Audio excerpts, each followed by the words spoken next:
What's up guys? Good morning! So for today's video, samahan niyo ako as I get ready for my daily errands. So let's go! Kasi when I do errands there, usually, I always just go for comfort. So, mas comfortable yung clothes, mas makakilos ka ng maayos. What's up guys? Good morning! So for today's video, samahan niyo ako as I get ready for my daily errands. So let's go! Kasi when I do errands there, usually, I always just go for comfort. So, mas comfortable yung clothes, mas makakilos ka ng maayos. Welcome back mga kaldab. Ito na naman po ang inyong lingkod, si Mr. Destiny. Well, marami pong nagkomento sa atin nito. Marami nagtanong, Mr. Destiny, pansinin mo yung video ni Alden sa video. Same na same din sila ng kulay at ng kwarto ni Maine Polkerson. Kung matatandaan nyo, hindi po ba? May cephalins po ata yung cephaly. Well, correct me na lang if I'm wrong mga kaldab ha. Same na same din po yung kwarto.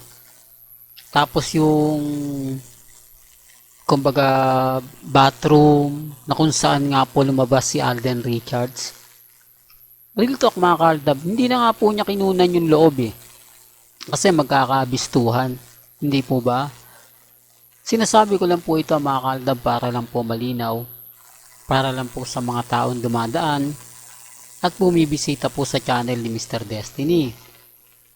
Alam nyo naman po na pagdating sa mga update, hindi tayo magpapahuli. At yung mga kaganapan po ni Mengay, pansin nyo po ba, talagang umaayon po talaga sa mga kasuotan o sa mga galawan ni Alden Richards. Halos talagang sumasabay si Maine, hindi po ba, sa mga posts, sa mga update ni Alden. Ngayon, hindi niyo po masisisi ang fandom. Kasi kung ano po yung nakikita namin kay Alden, nakikita rin po namin kay Maine eh. Hindi po ba? Hindi rin to mga kaldab. Kaya sa mga bitter po sa akin, sa mga nagsasabing fake news ako, paano po masasabi yung fake news? Kung kitang kita naman po, at kung napapanood naman po ninyo, hindi po ba? Yung mga bagay-bagay na kina Mengay at kay Alden nyo lang po mapapanood at mapapakinggan. Sabi ko nga po sa inyo, dito po sa channel ni Mr. Destiny, marami po kayong makikita, marami po kayong mapapanood, marami po kayong malalaman. Taliwas po sa mga sinasabi at papahayag lang po ng iilan. Kaya nga po hindi ako basta-basta naapektuhan eh. Hindi tayo basta-basta nagpapadala. Hindi tayo basta-basta nagpapa-apekto. Lalo na nga po kapag marami tayong basher. Kita nyo naman po hindi sila makapormo. Hindi sila makapag-react. Hindi sila makapag-komento na pambasag po sa akin. Although sinasabi ng iba na nagkataon lang naman kasi Mr. Destiny yung post ni Maine eh. Kung titignan mo, bali ano lang naman yan, ganito lang naman yan, ganun lang naman yan. Hindi po ba? Yung tipong ipipilit nila yung gusto nila. Yung tipong gagawin nila ang lahat para lang po tayo basagin. Yung kahit anong magagandang update natin, hahanapan nila ng butas. Hindi, real talk to mga kaldab. Sabi ko nga po sa inyo, gaya nga po ng mga sinasabi ko at napapanood at naririnig nyo naman po. Nagaling naman po kila Mengay at kay Alden Richards. Hindi po talaga pwedeng nagkataon lang. Talagang sinasadya po nila. Talagang makikita nyo naman po at mararamdaman ninyo kung sino nga po ba talaga yung nagsasabi ng totoo at yung nagsasabi ng fake news. Hindi po ba? Kasi ako, mga kaldab, lagi ko naman pong tinitignan at nakikita nyo naman po.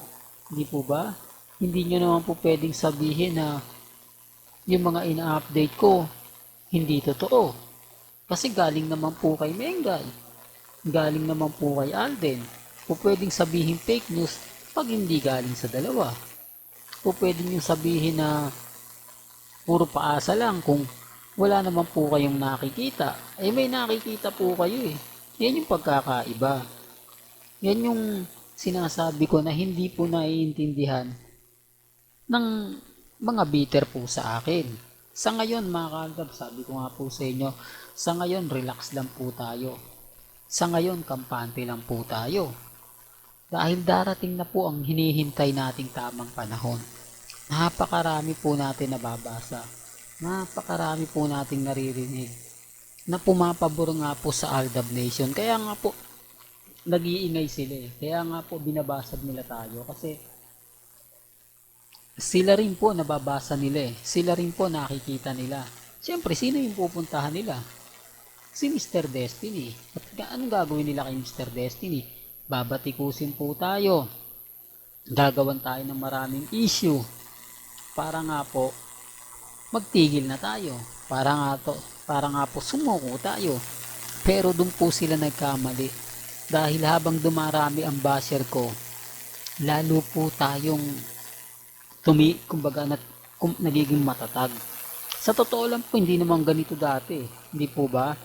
Noong mga panahon po nila, o yung masasabi natin, may cut din pa. Yung may pelikula na Alden at si Catherine, hindi masyado tayo pinapansin. Hindi po ba? Pero ngayon, nagtitrending na tayo. Kahit kay Larry Pumaloy, sa mga malalapit kay Christopher Min, sa mga alalay ni Ogie Diaz, talagang tayo yung tinutumbok eh. Siyempre, hindi na tayo i-update ni Ogie Diaz. Hindi na rin tayo i-update ni Christopher Min kasi sabi niya, wala naman daw pong basihan ang Aldab. Eh ngayon, siyempre para makakuha sila ng simpatya, para makuha din nila yung update, doon nila sa mga nila ipinapost. Hindi po ba ganyan po sila kabiter? Yung tipong ayaw nila sa atin, pero yung mga kasama nila, tayo yung ina-update. Kaya nga sabi ko sa inyo, hindi po ito simpleng nagkataon lang. Dahil sabi ko nga po sa inyo, lahat po ng mga ina-post o ina-update ni Alden Richards at ni Maine Polkerson ay galing po sa dalawa. Hindi natin inedit, hindi ko po ginawa ng mga video, lahat po legit. Itong video na to mga kaaldab, although kinakat ko para lang po malaman ninyo, para lang po makita ninyo, kasi kung hindi ko gagawin to mga kaaldab, wala tayong ebidensya, wala tayong resibo. Alam nyo naman po yung mga bitter sa atin. Alam nyo naman po yung mga galit sa atin. Kailangan ng ebidensya. Naku, Mr. Destiny, fake news yan. Di po ba?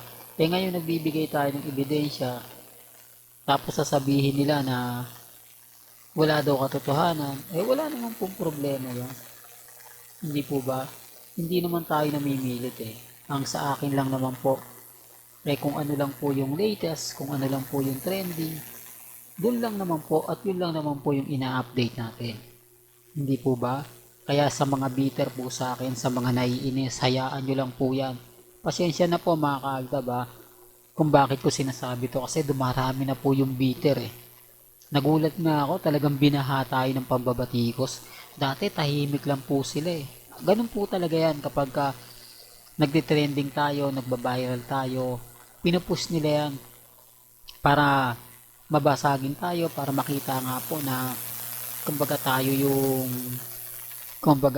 guilty, tayo yung affected.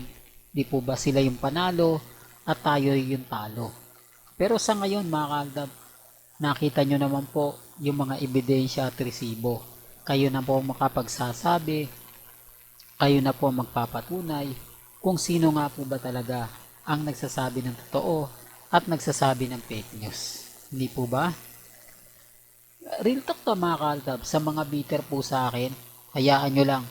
Mga mamis, mga titas na hanggang ngayon nagmamahal po kay Mr. Destiny, mabuhay po kayo hanggang gusto po ninyo. Hanggang dito na lang po ang ating latest updates. Kaya kung gusto nyo pa po ng pinaka-latest at sariwang update, abay tumutok lang po kayo dito po sa channel ni Mr. Destiny para updated po kayo sa mga bago at sa mga latest na i-upload po natin maya-maya lang. Hanggang sa muli, salamat po sa panonood at pakikinig.